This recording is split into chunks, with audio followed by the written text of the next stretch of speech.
Alrighty, how are we doing today? Everyone doing good? Awesome. I'm here to talk about my mentorship for the 2025 junior year semester. So the content we're going to be going over today is a little introduction, a little bit about me and my mentor.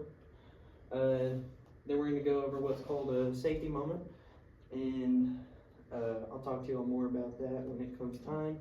Then I'm going to talk about my initial thoughts coming into the mentorship, as well as what I learned, and all about my final product. So an introduction, a little bit about myself.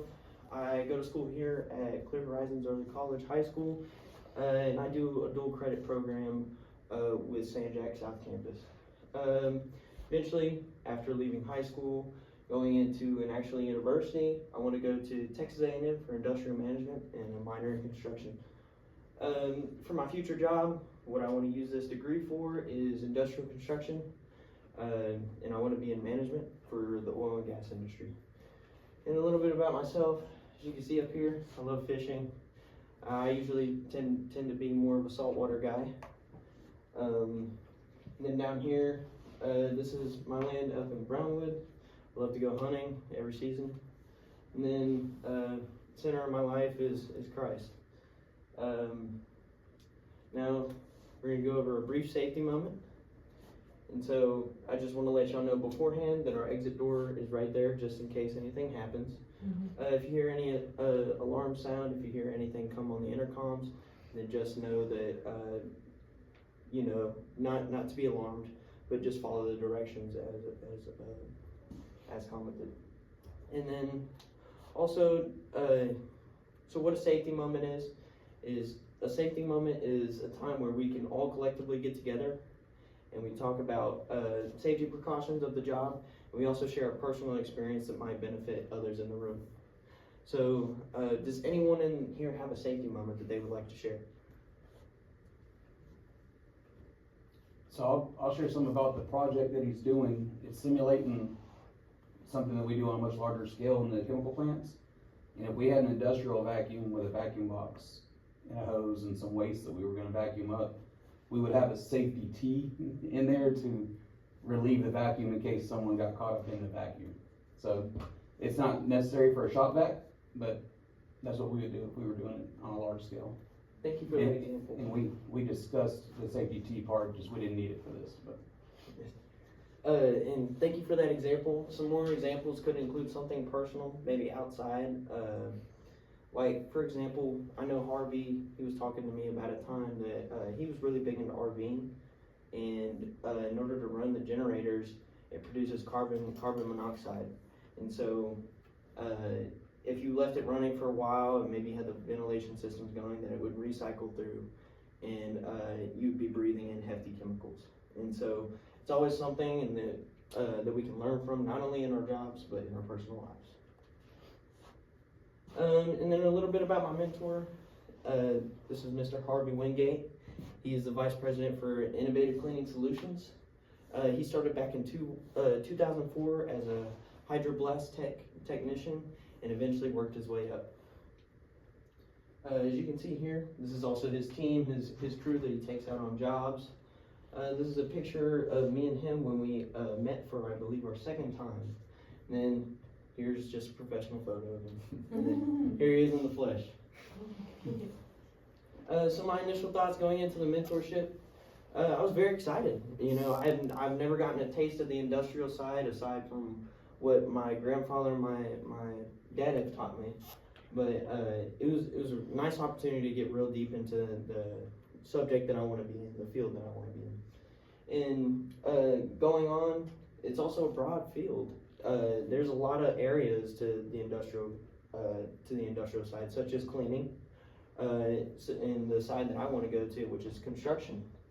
And there's a lot of complexity to all these. There's a lot of moving parts in plants, a lot of people that you have to manage, and a lot of gauges that you have to manage, especially if you're a plant operator.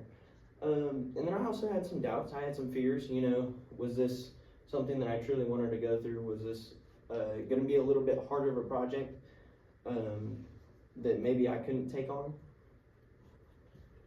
And then going on to what I learned, the number one thing that I learned from my mentor is sales, sales, sales. It's all about sales. You know, you can be the one operating the plant. You can be the one, you know, actually cleaning the drums. You could actually be the one cleaning the heat exchangers. Or you can be the guy sitting at the desk making all the sales. Making just as much money, not working as much hours, and meeting a lot more people. Which leads me on to my second point, which is networking, making connections, and meeting new people. Throughout my mentorship with Harvey, I was able to meet a lot of people that he knows in his personal life as well as his work life, such as he was a manager for BCF, BASF, Maintenance manager. which is a plant. And I got to talk with him while we were actually working on his son's truck, which was a really cool experience. Not only that, but I had to learn what likability was and why it's important. And likability is just being able to walk into a room, you know, say hi and hello to someone, and just be instant best friends. And then I also learned a lot about quotes and JSAs, which is the way we propose jobs and also take the necessary safety precautions needed. I also learned a few fabrication skills. Although I didn't get to do all of them, I still got to learn about them, which was really neat. And then I also got to learn about fabrication machinery.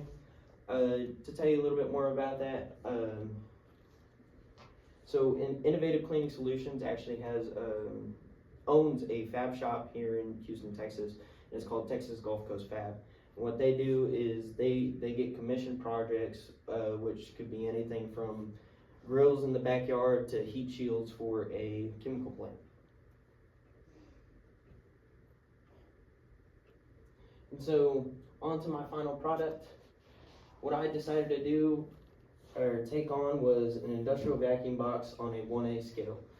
And so you may be asking, what does this do? And let me tell you a little bit about it. So let's say you were hired on to clean a D300 drum. And what that is basically one of those really, really big tanks that you see out in a chemical plant. And what you would do is you would empty it into a vacuum bin. And basically what it would do is encase and house all the stuff that you're about to suck up through the vacuum box. And then as you can see over here, it goes through all this hose, and then it goes into the vacuum box, which is what I've prepared for you today. And what the vacuum box actually does is it dewaters it. And what that means is it separates the liquids from the solid waste. And how it does that is inside of it, it actually has a grate, and through that grate, it allows all the water to fall through and the solids to stay on top. And there's also something on this side called a deflector plate. And what it does is it slows down all the waste that's coming into the vacuum box and lets it sit at the bottom instead of getting sucked all the way through. And so, why is it important? And what the reason it's important is because what it does is it allows waste to separate, meaning the liquids can actually go into the plant's retention ponds, into the draining systems, while the solid waste that can't go into those places get taken off to a disposal, a waste management plant, which disposes of the waste. And so step one to this process is we had a brainstorm. We had to sit down, have a collective conversation and say, okay, you know, is it cool? You know, does it solve a problem? You know, how will it translate to a demonstratable product? You know, will it be too big? Will it be too hard to demonstrate? And does it showcase what I've learned in this mentorship? So going on to step two, I had to make a cardboard mock-up. You know, I wanted to visualize this thing. I wanted to see it on a 1A scale. I wanted to see how big it was going to be, you know, if this was manageable or not. And so it helped me to make final adjustments. whether that be on measurements coming on the bottom panels. It also helped me to visualize how big it was and finalize the idea of its construction. Now, if you look at step 3, this is my little blueprint. So this was after I've taken all the measurements, after I've done all the geometry, and basically what I did is I laid it out on paper. So what this helped me to do was gather a list of materials, what coupler is going to go where, what valve is going to go where. It also helped me to establish the actual size of the product, measurements included. It also helped me to become more confident in the construction of this and the make of it. And it also helped me to send it off to the fab shop so they had something to reference. And so step 4, we had to buy materials. So me and Harvey, we took a trip to Home Depot, and after we gathered that list of materials, we said, hey, where are all these at? So we walked through the store, took maybe about 30 to 45 minutes, getting everything that we needed. And we also left a lot of room for lenience, meaning we brought a few extra couplers, we bought a few extra pieces, just so that I can have a little practice and also know for sure where goes where, what goes where. And step 5 was material prep. And so this wasn't necessarily my part, this was the fab shop's part. As you can see over here, this is a picture of the fab shop. This is the center point, this is their main area. And so there's a couple of machines over here. You have a roller.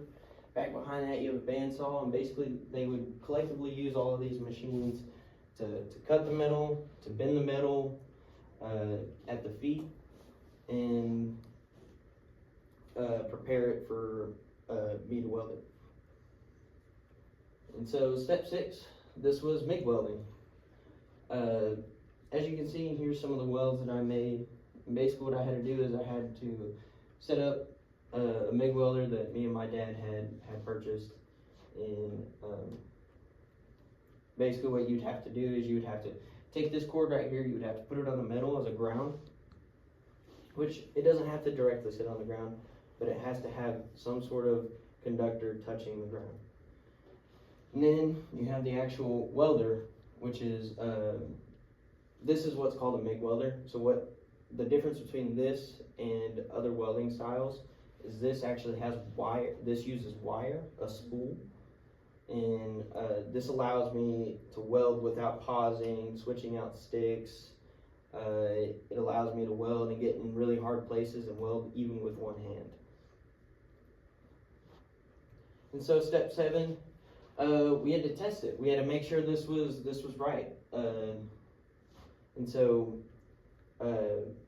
we had to make sure this was vacuum tight, and I will demonstrate that in a second. We also had to make sure this was structurally sound, that it wasn't gonna break on us, that none of the welds were gonna strip and break apart. And we also had to make sure that I was able to get it up here. And so I had to put it on that dolly over there, roll it a few times, make sure I could actually get this up some ramps. Then we also had to just make sure that the entire system worked, that this was actually suctioning, and it was actually going to dewater. And so, moving on to the second part of my project, we had to go through the business side. So this is my proposal. Basically, let me just show y'all each part. So up here, this is basically your general information. This is going to say the quote date, your arrival date. So the actual customer, the plant you may be working for, and their representative, which could be a supervisor, a plant manager, or a vice president or someone of that nature. Then you also have the reference. This is just a line that you can reference throughout the entire proposal to let you know that this is all one job. And so going on to the scope, this is basically just a general overview of what not the job is going to be, but the work that needs to be done. So this is the primary scope is vacuum waste from a D300 tanker into a vacuum box and dispose of waste accordingly. And so basically all that's saying is what we're gonna be doing. It's gonna say, okay, we're gonna empty the D300 into a vacuum bin, suck it in through the vacuum box, leave all the waste in the vacuum box, haul the vacuum box off, and actually dispose of the waste. But we just confine it down to one line. And so going on to safety, this basically just goes over a general overview. So it talks about the JSA, which is what I'll talk about on the next slide.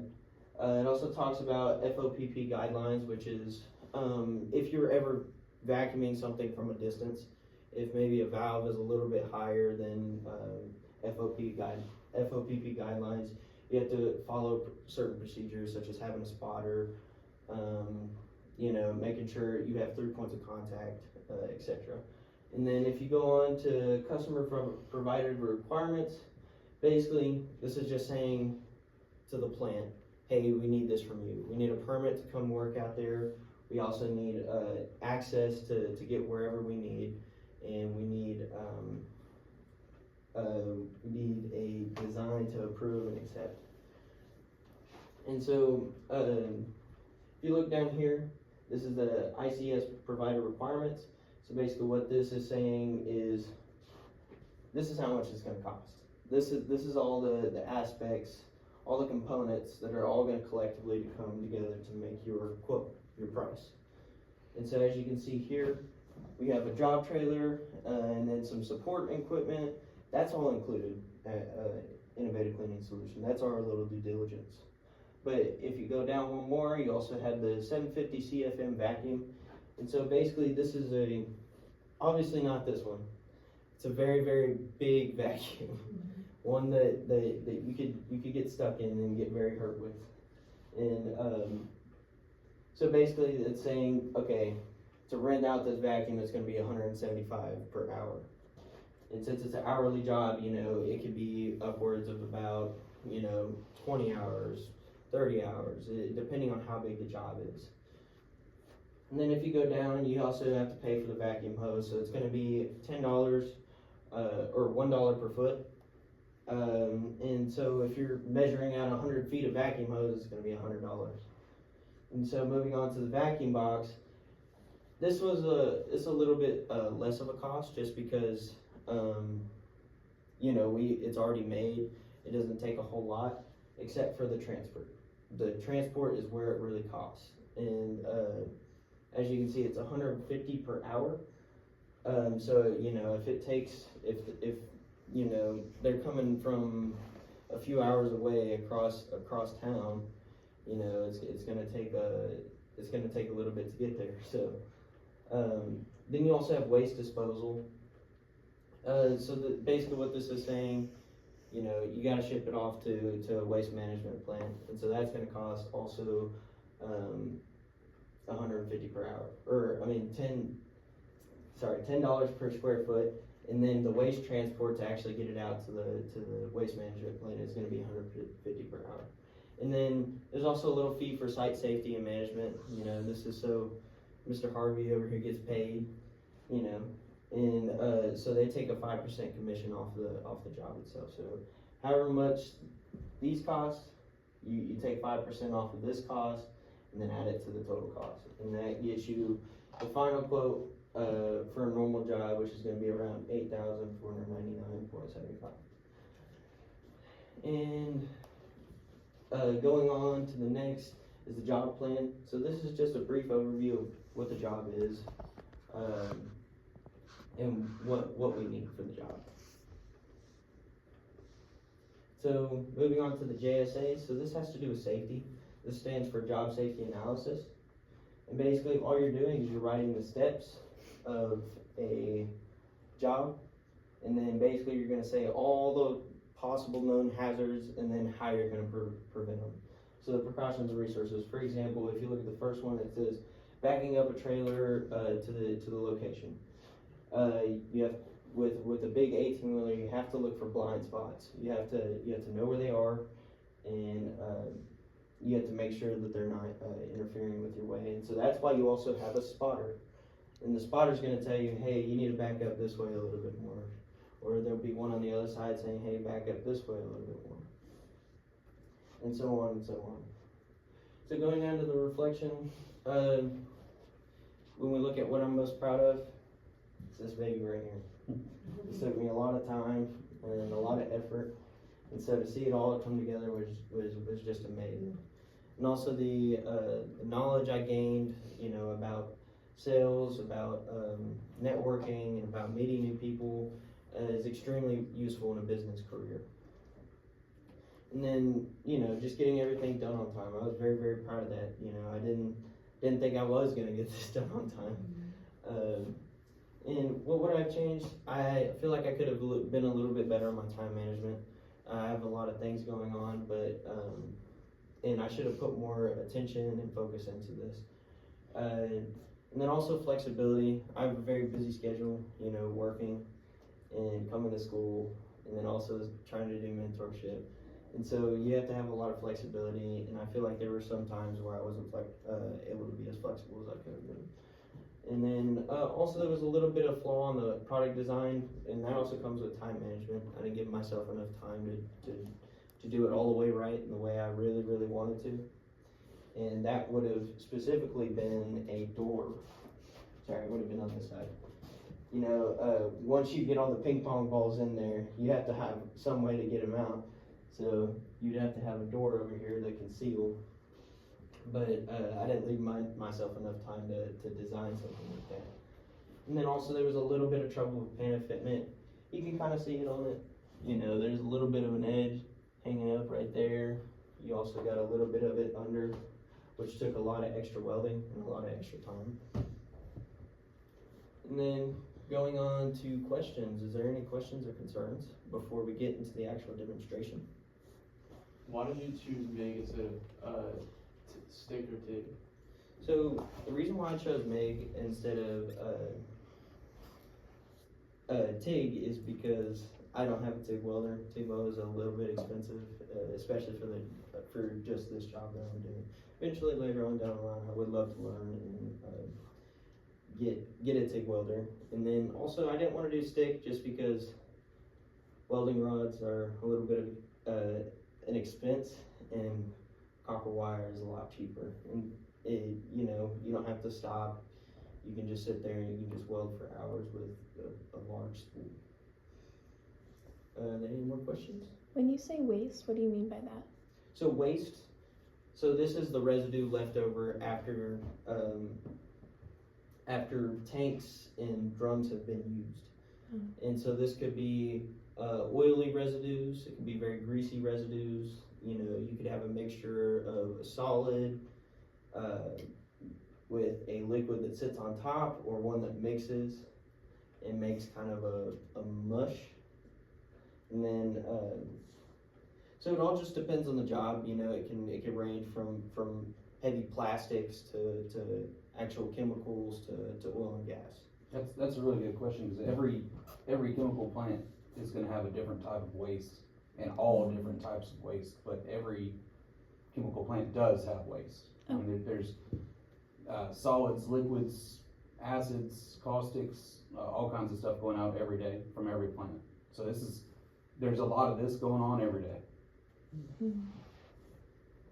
What's So up? like with the different waste, right? So there's like a solid one compared to a chemical one. You'll charge different for that. Yes. So, although it is per hour and, that's why we do it by hour. Okay. So the reason why we do it by hour is because, we could have a really short job with something that's just straight liquid, and that's a lot easier to set down and takes a lot less time. So if I were to, have more of a mixture and a really, really, really tough, greasy, oily substance, then it's gonna take a lot more time, right? It's gonna take 10 hours instead of 4, and so that's the reason why we put those extra expenses on hourly, not by the job. The visual for the grate on the inside, is that grate that runs across at the very bottom of the hose, or is there a specific ratio where the grate has to be a certain height on that? height of that box to get the solid separated from the liquid at the best possible rate? So there isn't necessarily a ratio, but in order not to interfere with the process, you would have to make the gap between your deflector plate and your grate wide enough for this project to fit a ping pong ball. And the grading floor has to be above the valve for the drain. Yes, and so because if the Okay. grading floor was to be below the valve, then basically all that solid would start to come through that valve.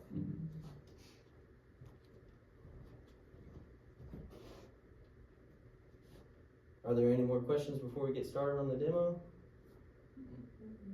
Alrighty.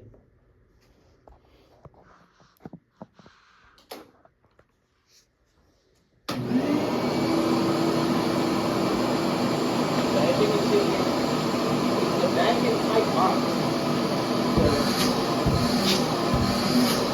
The reason for that is so it can get all that solid and the liquid all the way through.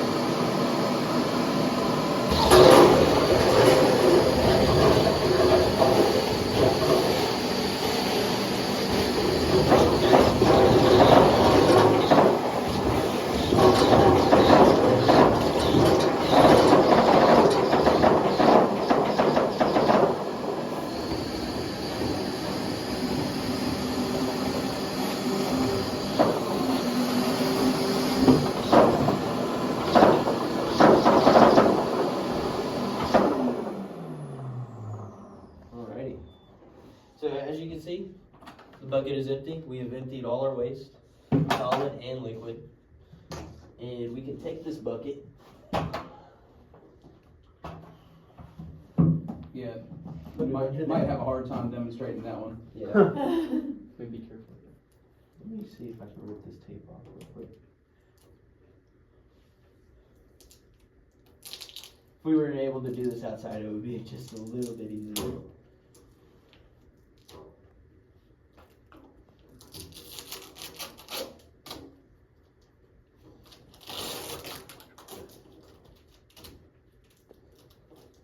So a lot of times at the plant, there would be either a pump or a vacuum truck that pulled the ripples off. They would just attach to the valve with a hose. You wouldn't just open it and let it drain on the ground.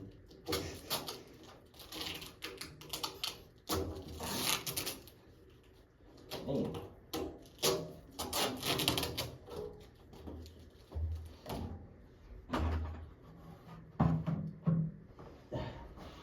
I will have to clean up this floor. So, oh wow, Kill yeah. it, kill it. Yeah, there might have been a lot of. Yeah, that was Yeah. bad. It's okay, but you. If you had more room, yeah. Yeah. If this was outside, this would be a lot easier. I should have had you set that up on that table and that would have been. Yeah, that probably would have been smart. Hey, we live to learn, right? Is that special tape? I mean, that's not a Gorilla or, So this is just duct tape. is it? Cool fact about it though, is this is actually, you are allowed to use duct tape to seal in plants. The reason why is because when you tape, let's say you're bonding something that doesn't want to bond, like plastic and metal. You can take this tape, wrap it around it, and when you get that vacuum and you turn it on, it instantly sucks that tape into it. We use hundreds of rolls of duct tape and Alrighty. And then lastly, just want to give you all a big thank you.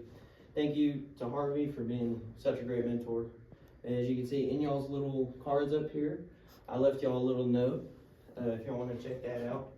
And then thank you, Mr. Brock and Ms. Brieva, for being here, especially on such short notice. And then thank y'all to everyone else who came. And then lastly, I got a little surprise. I hope you like it. I appreciate that. Oh, yeah, awesome. That's cool, man. I appreciate that. You had to do that for sure. Yes, sir. These are for you. These are a size 10. I couldn't find a 9.5. That's all good. Thank you. Hope it worked. All right. Thank you all for coming to my presentation. So real quick, a couple comments. The fab shop, all they did was cut the metal, and he did everything else. He designed it, he did the measurements, you know, I told him how this stuff works and told him what to research, and he dove into that. Like, I didn't tell him where the screen needed to be. You know, I helped him with a couple of placements, but he did most of that. And, the problems that he was saying he ran into, he adapted to all of those, which is all, like, from my point of view, it's all you can ask for in the field is people, you know, Every you run time's into different, something, sure. just Yeah. do what you can do. Keep it going, so, he did a great job. Thank you, thank you, thank you. Was there a work cited? No, sir.